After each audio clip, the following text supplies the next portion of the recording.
Hey guys, and welcome to week 1 of writing. So comment down below if you're here, comment down below if you're here and you can hear me, and we are going to get started in terms of today's writing.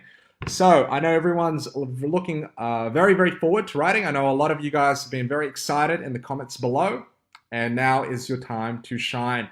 So we're going to be talking about something quite interesting today. I know a lot of you have been waiting for this ever since the holidays, so comment down below if you're excited, and we're going to get started immediately. So in today's writing class, we're going to talk about dazzling the audience. Everybody write this down, dazzling the audience.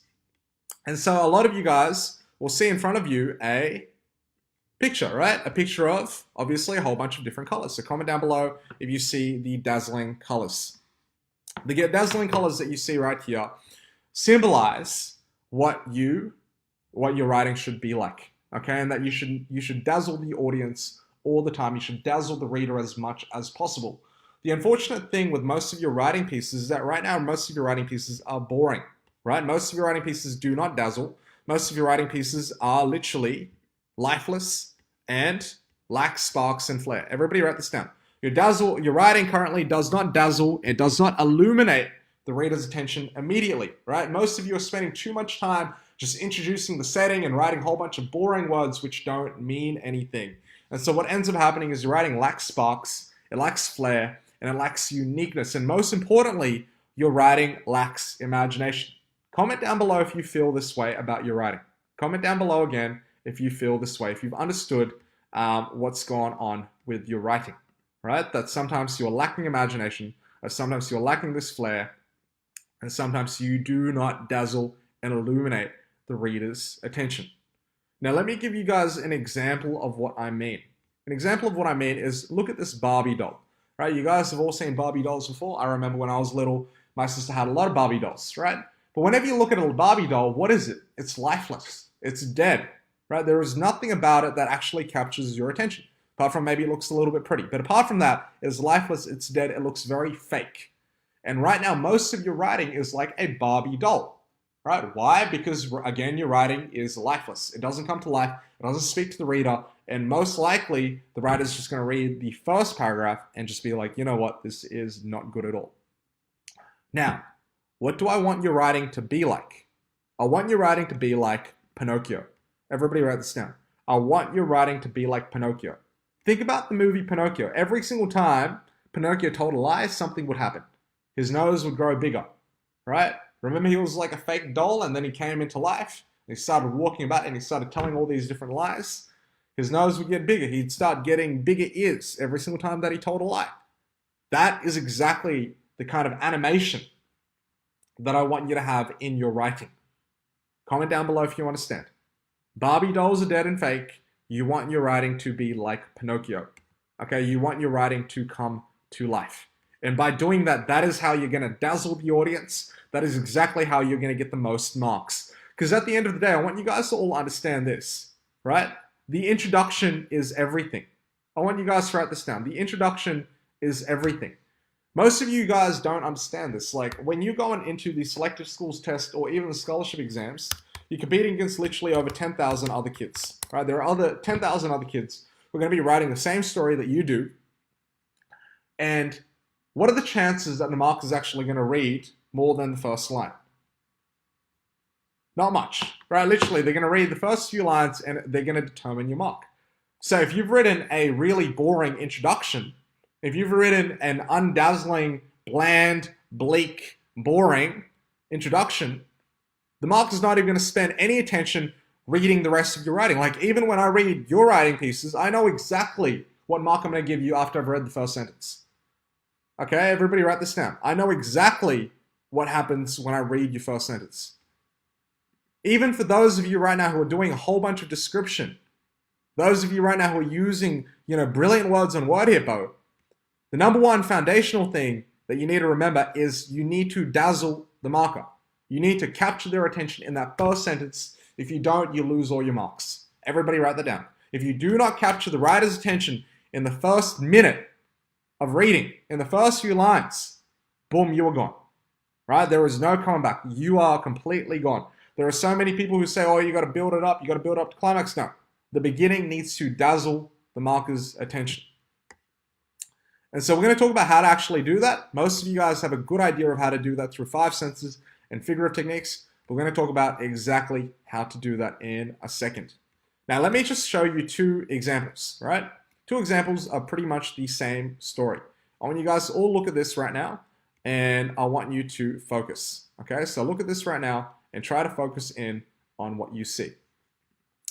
So the first story that we have here is dealing with the stone ledge, right? So everybody comment down below, stone ledge, and then we're going to break this down. So stone ledge here, we have a stone ledge. There was stone ledge and Tobias wouldn't have even noticed it as he was walking blindly. Amber thrust an arm out, stopping Tobias from plummeting down to his death. Tobias opened his mouth to speak, but Amber put a finger against her lips. She pointed downwards below the ledge. Tobias looked down the direction of her finger, and what met his eyes was the weirdest sight he had ever seen. Comment down below, what do you guys reckon you would give this piece of writing? What do you guys reckon? What would you give this piece of writing? Out of 10, what would you give it? Would you give it 0? Would you give it 5? What would you give it? It's absolute rubbish, okay? This is absolute rubbish. Why? Because all we have are verbs. Everybody write this down. All we have are verbs which don't mean anything, right? We have 2 characters which don't mean anything. We don't know anything about the stone ledge. We can't imagine it vividly. There is no dazzling going on. We just have random actions, right? Like thrusting the arm out and then, finger against the lips. This is terrible. Okay, everybody write this down. This is absolutely terrible writing. And now most of you will be like, yeah, this is actually okay. Like most of you will actually write in a very similar way to this. How do we go about fixing this type of writing? Bring everything to life. I want everybody to write that down. Bring everything to life. Okay? Now let me give you another example. The precipitous cliffs. So same example, right? The precipitous cliffs rose sheer from the lurching waves, towering ramparts of stone that glinted jade blue and dull crimson in the rising sun, and carved away and away to the east and west beyond the waving emerald ocean of fronds and leaves. It looked insurmountable, that giant palisade with its sheer curtains of solid rock in which bits of quartz winked dazzlingly in the sunlight. What do you guys reckon about this one? What's the difference between the first 2 ones? I want you guys to comment down below. What's the difference between the first one and then this one? Comment down below. What is the difference? Number 1, we've got color, right? Everybody write this down. We've got color, right? Number 2, we've got adjectives. We've got things which actually make the cliff come to life. We've got things like lurching waves, precipitous cliffs, right? And then we got the complex colors like jade blue, dull crimson, quartz, and even we have personification through winked.